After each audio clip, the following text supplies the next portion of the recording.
Hi friend, welcome back to my channel Rinku blog. Friend, তোমরা সবাই কেমন আছো? আশা করি তোমরা সবাই ভালো আছো। তোমাদের আশীর্বাদে আমিও ভালো আছি। দেখুন ফ্রেন্ড, ঠাকুরের বাসনগুলো ধুলাম। ফ্রেন্ড, আমাদের এখানে সূর্য উঠেছে, তোমাদের এখানে উঠেছে কি না কমেন্ট করে জানাবে। ফ্রেন্ড, আমার চা হয়ে গেছে।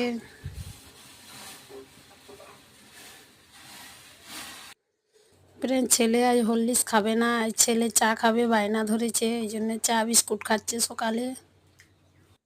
এবারে ছেলে পড়তে যাবে টিউশন, ওর পাপা দিতে যাবে, এই জন্য ছেলের আজ খুব আনন্দ।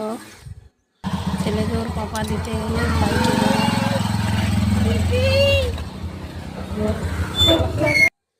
তখন ফ্রেন্ড, আমার গাছে কত পেঁপে ধরেছে, আজকে গাছে পেঁপে পাড়বো, তাই তোমাদের সাথে শেয়ার করলাম।